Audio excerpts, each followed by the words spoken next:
We get you up to speed on the latest in sports. I'm Denise Tan. The Magnolia Hotshots mark the return of the PBA with a win against the TNT Tropang Giga. Meanwhile, Mar Fajardo wins a record-extending 7th PBA MVP. Here's the story. After a months-long break, the PBA has returned to action for the season-opening Commissioner's Cup. The Magnolia Hotshots and TNT Tropang Giga got right down to business for opening night to mark the start of the new conference. Magnolia didn't miss a beat from its perfect run at the PBA on tour. The team carried the lead right from the get-go against the short-handed Tropang Giga. The lead even ballooned to 19 points at some point. While TNT was able to bring down the deficit, Magnolia made all the right decisions to retain the lead. Final score, 110-102. Import Tyler Bay had a solid outing in his PBA debut, notching 31 points and 20 rebounds. He was backstopped by Mark Baroca's 19 markers. We need to be consistent, especially on the first half where we're leading the game, but mayroon kaming nagta-time na relax kami. Credit to this guy and credit to the whole team. They played hard. Before the opening game, outstanding players from last season were given awards. San Miguel Beerman center Mar Fajardo fortified his case as the PBA GOAT after winning his record-extending 7th MVP award. Abay had won the 7 of the last 8 MVP awards since the 2013-2014 season. He's also part of the mythical first team along with SMB teammates CJ Perez and Barangay Ginebra Gin King Scotty Thompson, Christian Sanhardinger, and Jamie Malonzo. Fajardo retook the MVP after missing the race last year due to an injury. Sobrang hirap ng pag na-injured ka, kahit minor injury nga, mahirap, major pa kaya. Pero hindi ko malalampasan yun kundi dahil sa mga tao na tumulong sa akin at nag-guide sa akin. So, thankful ako sa kanila. Converge Fiber Xers big man Justin Rana meanwhile bagged the Rookie of the Year honors. Southeast Asian Games Gilas Pilipinas team.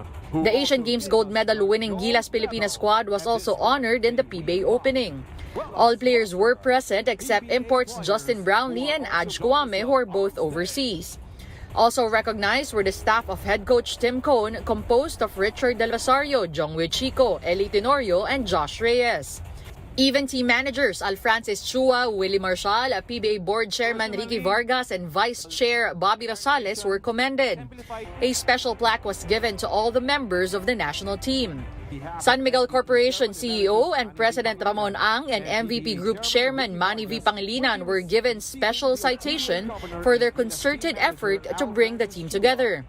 PBA action resumes on Wednesday at the Phil Sports Arena. First to play are the Blackwater Bossing and Converge at 4 p.m., followed by the Meralco Bolts and the Rain or Shine Elasto Painters at 8 p.m. Catch those games live here on Signal TV and the A to Z channel for free. The TNT Tropang Giga was able to field an import just in time for that PBA opener against the Magnolia Hotshots. Quincy Miller secured a release from the Converge Fiber Xers as he serves as a stand-in for the ailing Rondé Hollis Jefferson. He will temporarily reinforce TNT while the team waits for Hollis Jefferson's recovery from gastroenteritis. Miller already played as import for the Tropang Giga in the team's East Asia Super League campaign. In the opening loss to Magnolia, Miller put a game high of 37 points, 14 rebounds, and 4 steals. The waiting game continues for Justin Brownlee and Barangay Ginebra.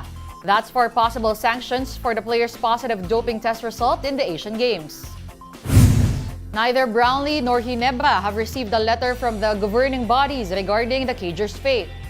Ginebra coach Tim Cone said JB was supposed to fly back to the Philippines this weekend, but that did not push through for some reason. Cone has yet to talk to his resident Gin King import and said he has no idea about the process for the case. For now, the winningest PBA coach is focused on Ginebra's preparations for the Commissioner's Cup. We're taking a timeout. The game on One News Now will return after a quick break. Stay tuned.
You're still watching the game on One News Now. I'm Denise Tan. Thanks for joining us.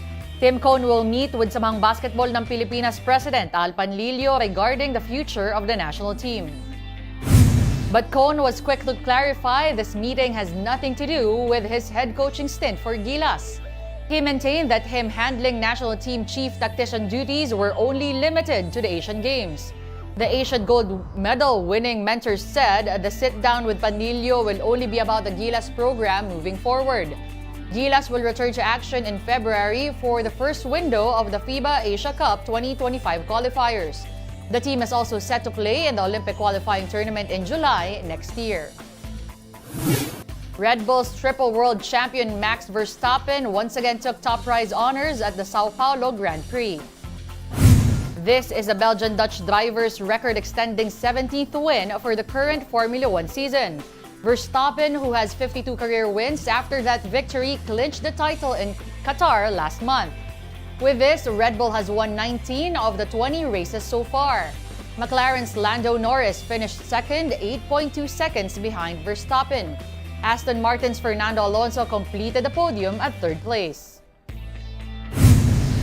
You know, the starts were very important today. Both of them were, I think, very good. And after that, the whole race was about the management of the tires. I think we were good on any tire, but I think especially that middle stint, we could create a bit of a gap. And I thought that was very strong there. Speaking of record-extending wins, world number 1 Novak Djokovic cruised to his 7th Paris Masters title. The top-seeded Serbian outclassed Bulgarian Grigor Dimitrov in the final. Djokovic displayed mastery over the opponent with a 6-4, 6-3 win. The battle between the two oldest players in the world's top 20 lasted for 51 minutes with Djokovic coming out on top. Meanwhile, the loss stretches Dimitrov's dry spell against Djokovic, last winning against him a decade ago. Get your fill of the latest in sports at onesports.ph. Meantime, the newsday continues later at 4:30 p.m. I'll see you then. I'm Denise Tan. We are One News.